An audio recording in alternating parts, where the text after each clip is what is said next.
That time check was brought to you by ACS Manufacturing Corporation, ISO certified, world-class quality. ACS.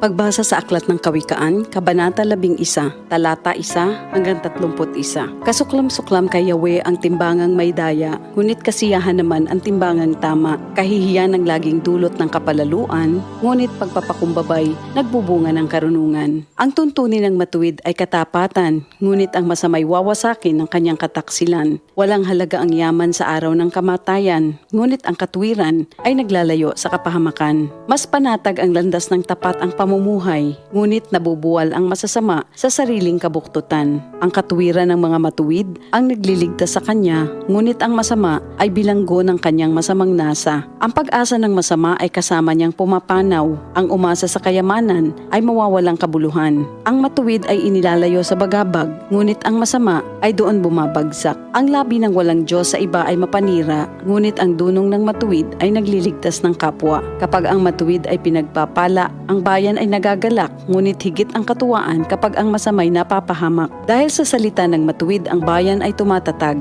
ngunit sa kasinungalingan ng masama, ang lungsod ay nawawasak. Ang kapos sa kaalaman ay humahamak sa kapwa, ngunit laging tahimik ang taong may unawa. Walang maitatago sa bibig ng madaldal, ngunit ang tunay na kaibigan, iyong mapagkakatiwalaan. Sa kakulangan ng tuntunin ng bansa ay bumabagsak, ngunit sa payo ng nakararami, tagumpay ay tiyak. Ang nananagot para sa iba, sa gusot ay nasasadlak, ngunit ang ayaw gumarantiya ay malayo sa bagabag. Ang babaeng mahinhin ay nag-aani ng karangalan, ngunit ang walang dangal, tambakan ng kahihiyan. Lagi sa kahirapan ang taong tamad, ngunit masagana ang buhay ng isang masipag. Ang taong mabait ay nag-iimpok ng kabutihan, ngunit winawasak ng marahas ang sarili niyang buhay. Ano man ang anihin ng masama ay walang kabuluhan, ngunit ang gawang mabuti ay may pagpapalang taglay. Ang taong nasa matuwid ay makasusumpong ng buhay, ngunit ang landas ng masama ay patungo sa kamatayan. Ang kaisipang masama kay Yahweh ay kasuklam-suklam, ngunit ang lakad ng matuwid kay Yahweh ay kasiyahan. Ang taong masamay di makaliligtas sa kaparusahan, ngunit hindi maaano ang nabubuhay sa katwiran. Ang magandang babae ngunit mangmang naman ay tila gintong singsing sa nguso ng baboy.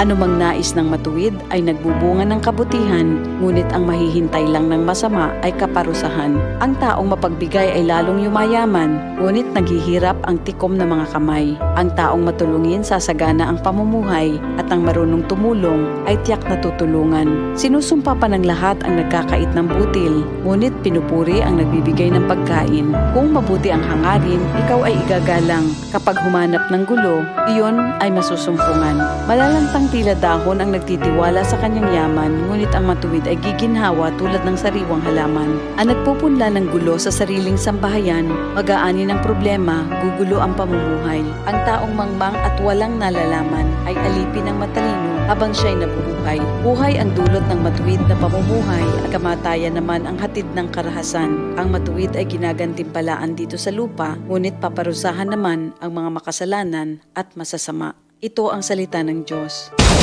RMN sa Metro Manila, DZXN. Radyo Trabaho, DZXN. ang tunay na gabay sa hanap buhay. Time. Unang radyo, unang balita. Sport.